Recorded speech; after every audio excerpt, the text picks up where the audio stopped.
जय माता दी। हर हर महादेव। कैसे हैं आप सभी? आशा करती हूँ आप सब ठीक होंगे। माता काली, बाबा भोलेनाथ की कृपा आप सब पर हमेशा बनी रहे, यही कामना है मेरी। आज हम जिस विषय पे बात करेंगे वो है मंत्र सिद्ध होते हैं तो उनके क्या अनुभव होते हैं, क्या हमें महसूस होता है। कई बार हमें ऐसा लगता है कि मंत्र के साथ नकारात्मक ऊर्जा तो नहीं आ गई। अगर मंत्र सिद्ध हो गया है तो हमें कैसे पता लगेगा कि मंत्र सिद्ध हो गया है? तो चलिए इस बारे में बात करते हैं।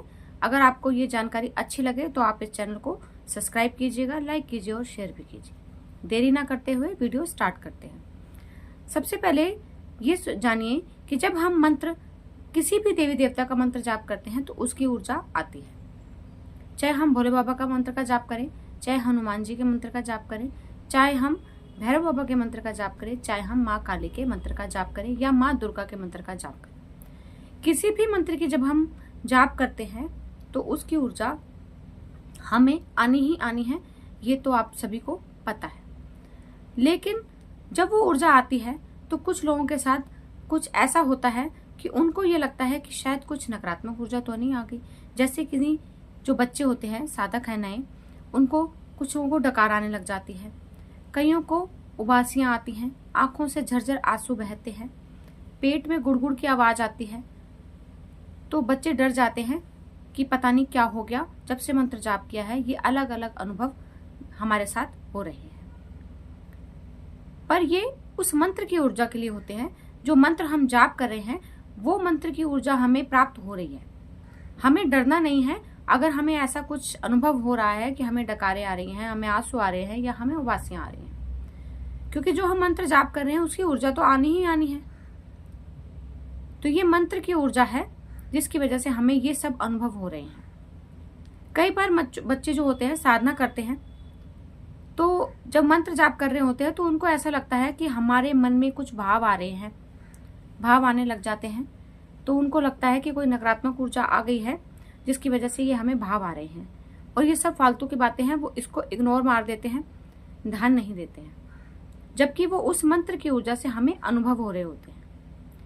अनुभव को अनदेखा करके बच्चे जो कर रहे हैं वो पूजा वैसे ही कर रहे हैं, लेकिन अनुभव के ऊपर ध्यान नहीं दे रहे कि माँ हमें ऊर्जा के साथ अनुभव भी दे रही है। जो आप सोच रहे हैं, जो आपको अनुभव हो रहे हैं, अगर वो 5-6 दिन बाद वही बात आपके साथ घटित हो जाती है तो आपको ये महसूस होता है कि जब मैं पूजा कर रहा था तो मेरे मन में ये बात आई थी। जब ये मन में बात आई तो उस टाइम आपने ध्यान नहीं दिया, लेकिन 2-4 दिन के बाद वही बात सच हो गई तो आपको लगता है कि मेरे जो पूजा करी मुझे तो सब कुछ अनुभव होने लग गए। कई साधकों को ये होता है, वो उस बात को सबको बताना शुरू कर देते हैं कि मुझे तो ये अनुभव हो गया, मुझे वो अनुभव। उसके बाद क्या होता है, जब हम मंत्र सिद्ध करते हैं तो हमें अनुभव तो हो ही रहे हैं, लेकिन हमारी वाणी भी सिद्ध हो रही है। ये भी साधकों को पता नहीं होता कि जो हम मंत्र बोल रहे हैं या मानसिक जाप कर रहे हैं तो हमारी वाणी सिद्ध हो रही है।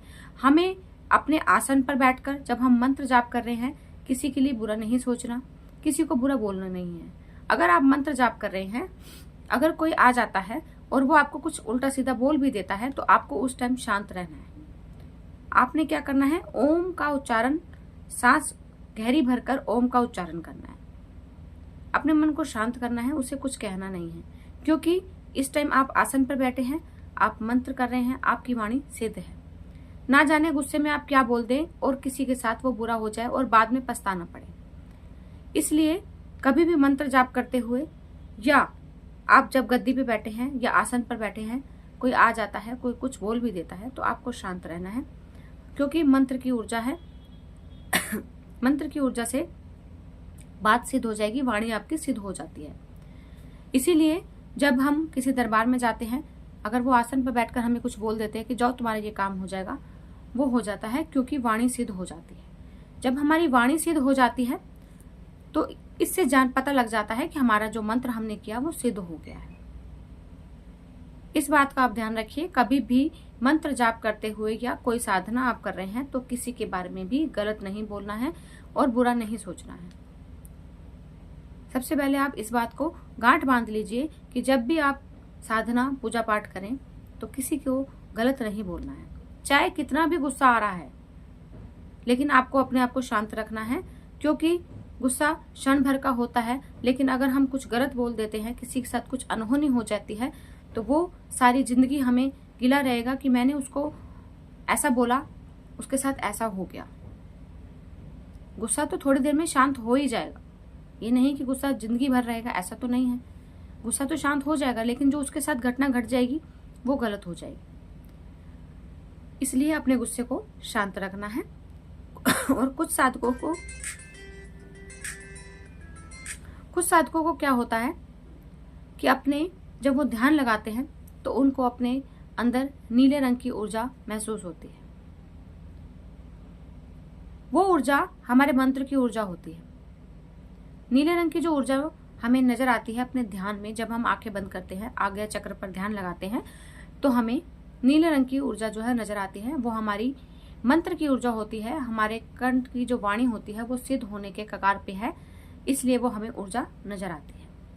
डकार आती है तो हमारी ऊर्जा ऊपर की तरफ उठ रही है, इसलिए हमें डकारें आती हैं।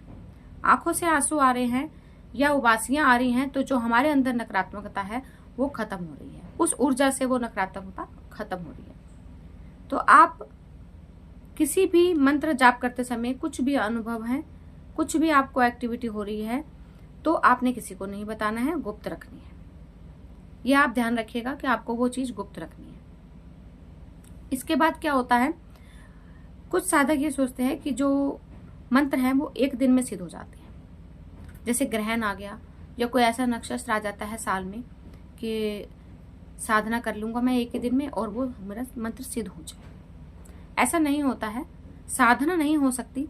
सिर्फ यह है कि आपका मंत्र सिद्ध हो जाएगा वो ग्रहण काल में।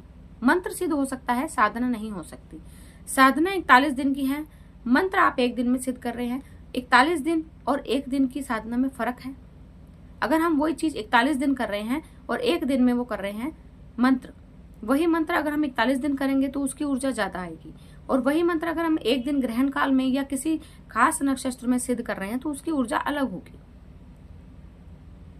एक दिन में वो मंत्र सिद्ध हो सकता है, लेकिन आपको जो परिणाम 41 दिन की साधना में आएंगे वो एक दिन की साधना में नहीं आ सकते। इस बात को आप समझिए। उसके बाद जो हम मंत्र सिद्ध कर लेते हैं उसको हमें क्या करते हैं, कुछ बच्चे मंत्र सिद्ध किया और उसको छोड़ दिया। ऐसा नहीं करना है। जो भी आप मंत्र सिद्ध करेंगे उसकी रोज एक माला का जाप आपको करना है। खाना हम रोज खाते हैं ना, जैसे खाना खाने, जैसे हम अपने शरीर को चलाने के लिए खाना खाते हैं, ऐसे मंत्र को भी शक्ति देनी पड़ती है। ये नहीं कि एक बारी मंत्र सिद्ध कर लिया, अगर ग्रहण पे सिद्ध कर लिया तो दोबारा अगले ग्रहण पे ही पढ़ेंगे, तो साल भर उस मंत्र में ऊर्जा क्या बची, नहीं बचेगी। एक साल में आपने सिद्ध किया, दूसरे साल में आप उसको जाप कर रहे हैं, तो उसको कोई ऊर्जा तो मिली ही नहीं उस मंत्र को, तो आप उस मंत्र से काम कैसे लेंगे। इसलिए जो भी आप मंत्र सिद्ध करें उसको छोड़ना नहीं है, उसको रोज एक माला का उसका जाप करना है। ये आप ध्यान रखिए। मंत्र को आप छोड़ देते हैं, उसके बाद उसका अनुभव बंद हो जाते हैं, मंत्र की ऊर्जा खत्म हो जाती है। आपको मंत्र को रोज एक माला का जाप करना है ताकि उस मंत्र की ऊर्जा बनी रहे और आप किसी का भला कर सके। जब हम इतनी मेहनत कर रहे हैं कि वो साधना में हम सफल हो सके और वो सफलता मिल भी गई, और सफलता मिलने के बाद हमने उसको क्या किया, खत्म कर दिया, क्योंकि हमने उसका जाप ही नहीं किया। जब हम जाप ही नहीं करेंगे तो क्या होगा, जाप करेंगे जब भी तो उसमें शक्ति आएगी। आप खाना खाएंगे तभी आपका शरीर चलेगा। ऐसे ही मंत्र को ऊर्जा हमारी माला से मिलती है। जो हम माला जाप करेंगे उससे मंत्र को ऊर्जा मिलेगी और वो दूसरों के दुखों को दूर करेगा। तो ये बातें होती है मंत्र सिद्ध होने की, उनके लक्षण होते हैं। तो आप इन बातों का ध्यान रखिए। अगर ये जानकारी अच्छी लगे तो चैनल को सब्सक्राइब कीजिएगा, लाइक कीजिए और शेयर भी कीजिए। माता रानी की कृपा आप पर बनी रहे, बाबा भोलेनाथ की कृपा बनी रहे। जय माता दी।